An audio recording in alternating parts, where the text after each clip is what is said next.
Okay, I'm going to just read an article today that I saw in the Jerusalem Post. It's written by Jonathan Pollard, which I guess most of you know Pollard, so I don't really need to go over that. And it says Jonathan Pollard, Restoring Israel to Greatness. When tragedy strikes anywhere in the world, the state of Israel is always among the first to offer help, sending experienced rescue teams, portable hospitals, and world-class medical experts to the scene. Israel is a world leader in medical research, farming technologies, military innovation. The country that made the desert bloom is the undisputed champion of high-tech innovation, all of which generally Israel generously shares with the world. And I'll just go over a couple of little things there. Medical experts, like in Haiti, we sent a whole, literally, like army medical unit there, tents, everything. Japan, another one after the nuclear disaster. Farming technologies, we developed drip technology for planting and saving water. Military innovations, drones, among other things.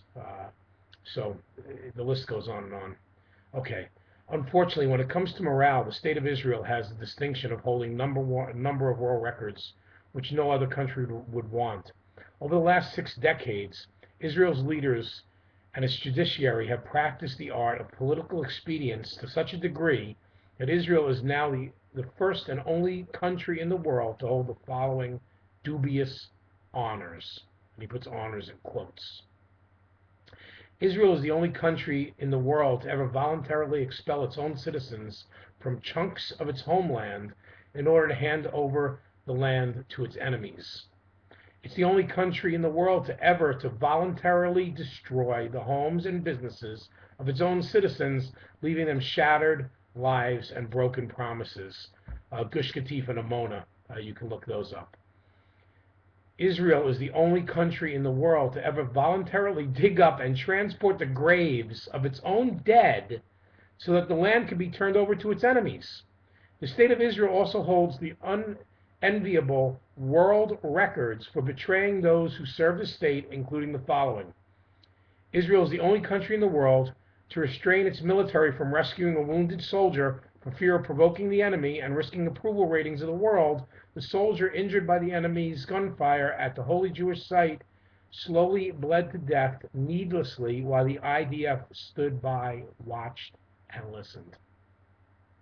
Israel also remains the only country in the world to ever voluntarily cooperate in the persecution of its own intelligence agent, refusing him sanctuary, turning over documents to incriminate him, denying that the state knew him, and then allowing him to rot in a foreign prison for decades on end, cravenly foregoing its right to simple justice for the nation and for the agent. This is Pollard talking about himself. Additionally, Israel is the only country in the world to ever violate its own system of justice by repeatedly releasing dangerous, unrepentant murderers and terrorists back into the civilian population with impunity. No other country in the world has ever done this. In summary, Israel has the dubious distinction of being the only country in the world so befuddled by moral ambiguity that it's willing to dishonor its dead, betray its bereaved, and disgrace its citizens for the sake of political expediency. Earlier this week, the State of Israel began a staged release of some of the worst murderers and terrorists the world has ever seen. 26 out of the 104 murderers scheduled for release went free on Tuesday. Many of them are serving multiple life sentences for heinous crimes and their many victims. The blood of the victims cries out from the grave at this affront to human decency, and unfortunately the cries go unheard. The bereaved families of the victims beg and plead not to free the savage murderers of their loved ones. Their entreaties are ignored. All the polls indicate that the overwhelming majority of Israeli citizens are opposed to the release of the murderers. It is a strange kind of democracy that pays no heed whatsoever to the will of the people. No Israel official has advanced a single compelling reason in support of the wholesale release of these murderers and terrorists. The claim is that it serves national interests, he puts that in quotes, is spurious. There is no other national interest that supersedes morality. The second most touted excuse is that the government of Israel was given three existentially threatening choices by its best ally, and the least damaging choice of these three was the release of murderers and terrorists. Did anyone at the helm ever consider that given three life-threatening choices, the only response is no, no, and no? Overriding all objections, the government and the state of Israel is bound and determined to release the murderers, whose victims are not all dead. Some have been maimed, crippled, and disfigured for life. Others show no external scars, but have parents, children, and loved ones amputated from their lives. No one sees the broken hearts that will never stop bleeding for their loss. Authentic Jewish tradition teaches in a great detail how to relate to the dead with honor and reverence. The dead are not only keepers of the past, they are our teachers, our moral guides, and our inspiration for the future. A country with no respect for the dead has no respect for the living. A sovereign state which is capable of dishonoring its dead by freeing their murderers and tormenting the bereaved loved ones has in essence discarded all of the moral underpinnings of its own existence. Nor should it come as any surprise, as any student of history knows, that a country can survive without a clearly defined moral infrastructure. It can't survive. No country can survive without a clearly defined moral infrastructure. The land of Israel is eternal, and the state of Israel has a temporary stewardship over this land. That is its new modern state from 1948, 65 years. Israel is in existence over 3,000 years. The land of Israel, the Jewish people. The corrosive moral ambiguity that has brought us to this dreadful day is relentlessly eating away at the legitimacy of the state's continued role as legal guardian of the land.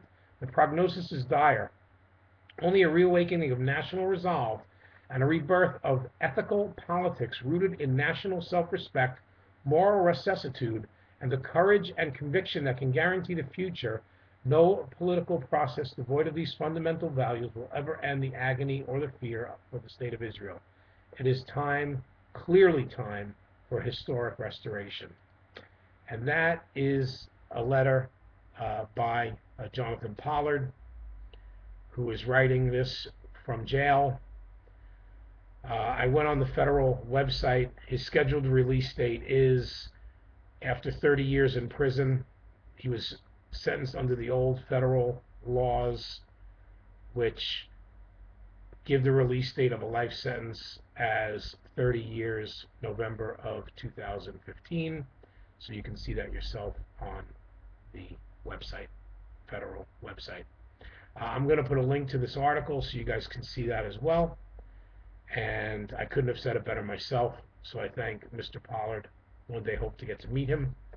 I thank him via his incarceration from writing this tome.